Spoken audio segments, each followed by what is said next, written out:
wabarakatuh. Kembali lagi bersama saya Arni Tia Permana dalam kelas Arni Tia.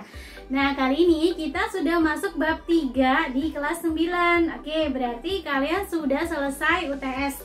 Ya, ada yang sudah selesai UTS, ada yang sedang UTS, ada yang sudah pembagian raport. Oke, selamat bagi kalian yang sudah menyelesaikan UTS dan sudah mendapatkan hasil raport kalian. Oke, kali ini kita akan membahas tentang cerita pendek. Ini ada di bab 3 kelas 9. Oke, nah sebenarnya materi cerita pendek ini sudah tidak asing lagi di telinga kita ya. Kita pun sudah sering membaca cerita pendek ya.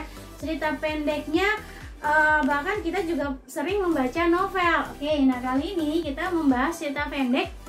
KD yang akan kita bahas adalah KD 3.5 dan KD 4.5, yaitu tentang mengidentifikasi teks cerita pendek dan menyimpulkan teks cerita pendek. Oke, nah sekarang sebelum kita masuk ke cerita pendek, Ibu mau mengingatkan kalian kembali tentang cerita pendek ini termasuk ke dalam bagian apa sih dalam sastra?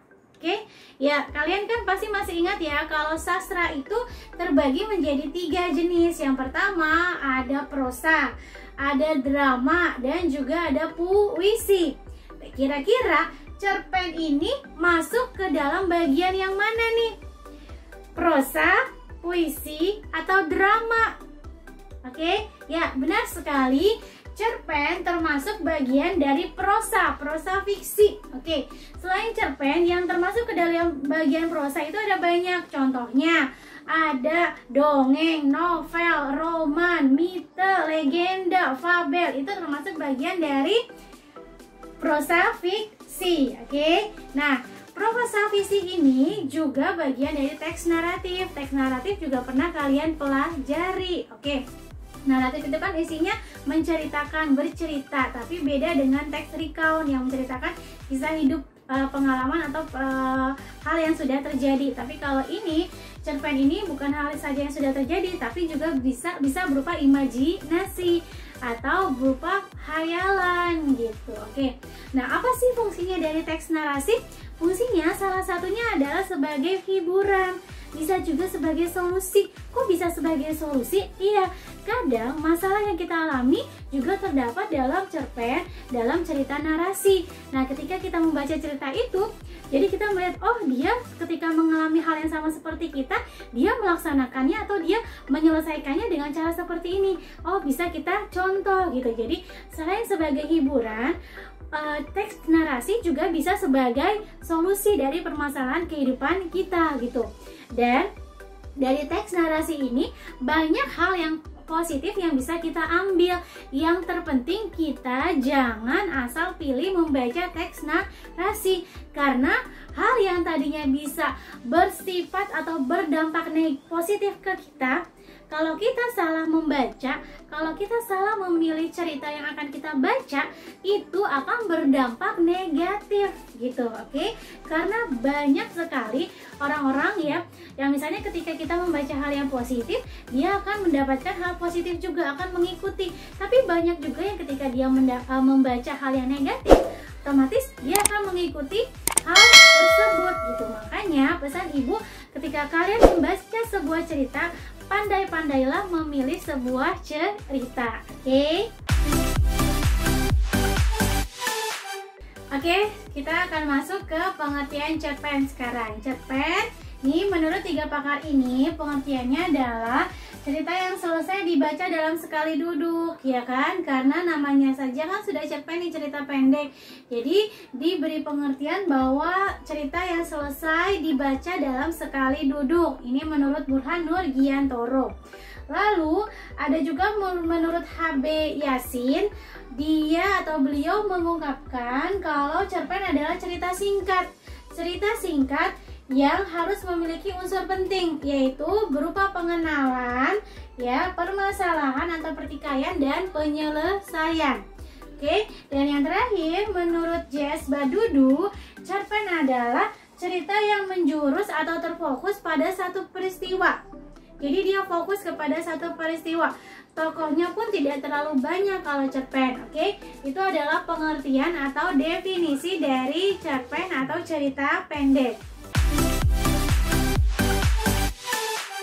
Oke, setelah pengertian atau definisi, kita masuk ke unsur cerita pendek. Nah, kali ini kita akan fokus ke unsur intrinsiknya. Apa itu unsur intrinsik? Nah, sebenarnya ini sudah pernah Ibu bahas di unsur cerita fantasi di kelas 7. Untuk lebih jelas, lebih detail, lebih lengkapnya bisa dilihat di sana ya. Nah, kali ini kita akan bahas sedikit saja. Yang penting kalian sudah paham, dan Ibu yakin kalian pun sebenarnya sudah paham, sudah lihai, sudah jago, sudah hafal pasti tentang unsur intrinsik. Oke, yang pertama ini ada tema atau ide cerita. Jadi ini adalah ide yang mendasari sebuah cerita. Oke, tema berbeda dengan judul. Tema itu keseluruhan cerita, tapi kalau judul dia hanya berupa cuplikan dari cerita. Oke, selanjutnya yaitu tokoh dan watak atau penokohan dan perwatakan. Tokoh di sini maksudnya adalah orang yang terlibat dalam cerita tersebut atau tokoh yang terlibat. Kalau watak berarti sikapnya, sifatnya dari si tokoh tersebut. Nah, penokohan ini terbagi menjadi 3. Ini pun sudah dijelaskan secara lengkap di video unsur cerita fantasi di kelas 7. Oke, kalian bisa lihat di sana untuk lebih jelas dan detailnya. Oke, nah di sini tokoh terbagi menjadi 3 jenis, yaitu protagonis, antagonis, dan tritagonis. Protagonis ini adalah tokoh utama yang sering muncul yang menjadi pusat penceritaan. Karena kebanyakan berwatak baik, jadi banyak yang menyimpulkan kalau protagonis adalah tokoh yang baik, padahal tidak selalu seperti itu. Antagonis ini pengertiannya adalah lawan dari tokoh utama. Jadi kalau tokoh utamanya kan kebanyakan bersifat baik nih, otomatis lawannya adalah yang bersifat jahat. Jadi timbullah kesimpulan kalau antagonis adalah tokoh yang bersifat jahat, padahal tidak selalu seperti itu. Oke, sedangkan tritagonis adalah tokoh pembantu atau penengah atau pelengkap gitu. Oke, ini adalah jenis tokohnya. Lalu yang ketiga dari unsur intrinsik adalah alur atau rangkaian peristiwa dalam sebuah cerita, atau bisa juga disebut dengan jalan cerita. Alur ini terbagi menjadi 3 jenis juga nih. Ada alur maju, ada alur mundur, dan alur campuran. Ya, Ibu juga sudah jelaskan secara detail di video unsur cerita fantasi. Oke, nah di sini alur maju nama lainnya adalah alur kronologis gitu ya. Jadi dia berkelanjutan dari cerita awal sampai akhir, dari dia kecil sampai dia besar, atau dari dia tidak punya masalah sampai dia punya masalah dan masalah itu akhirnya terselesaikan. Lalu yang kedua adalah alur mundur. Alur mundur nama lainnya adalah flashback gitu ya. Jadi atau namanya lainnya adalah kilas balik.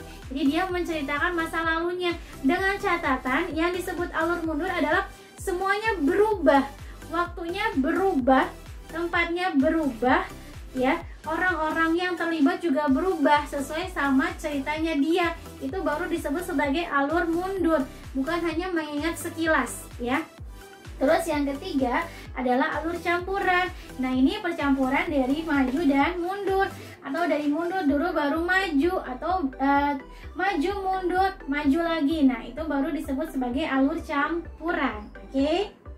Oke, selanjutnya unsur intrinsik cerpen yang berikutnya adalah latar. Jadi latar ini adalah keterangan mengenai tempat, waktu, dan suasana dalam cerita tersebut.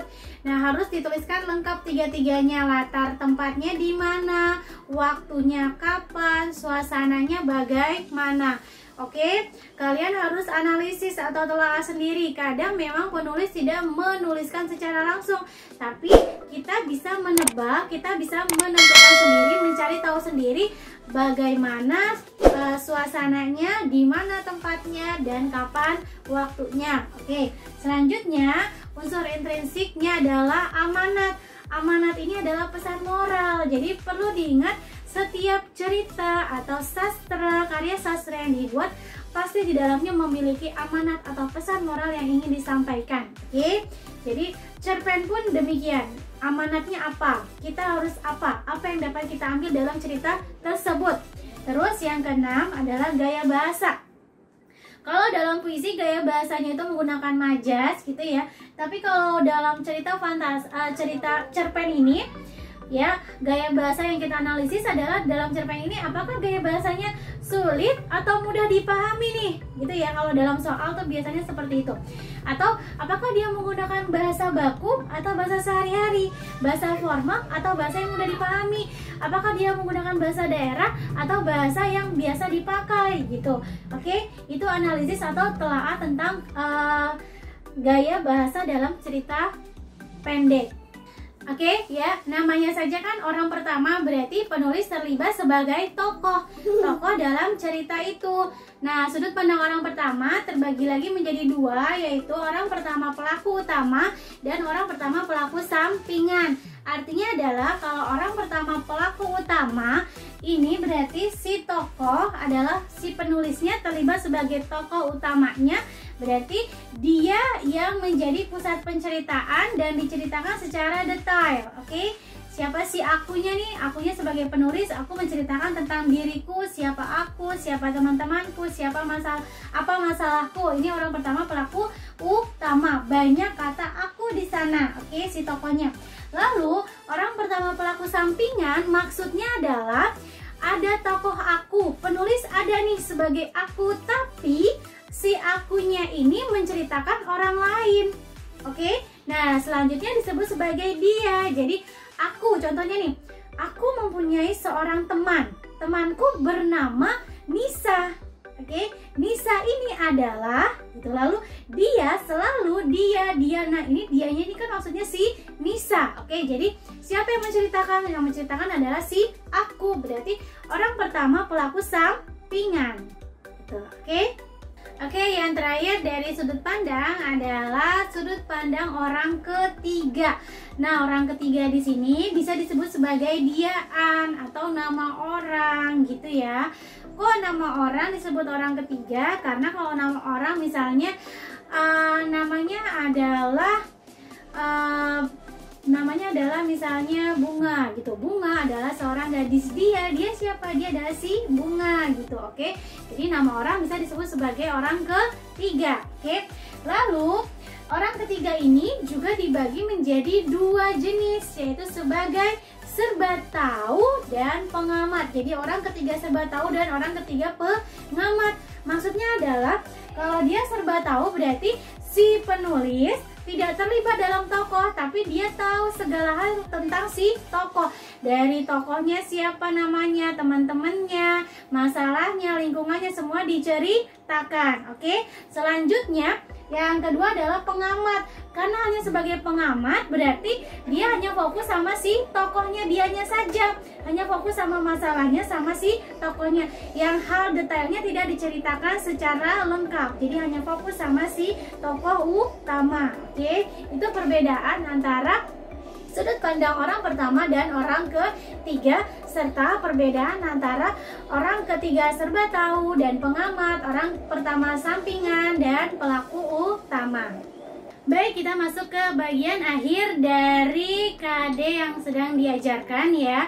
Ini KD tentang 4.5, yaitu menyimpulkan unsur cerita pendek. Nah, menyimpulkan unsur cerita pendek ini caranya setelah kalian tadi mengidentifikasi unsur intrinsiknya, ya, sudah dapat semua informasi tentang unsur intrinsiknya. Lalu cara menyimpulkannya dengan cara kalian menulis bukti kalimatnya.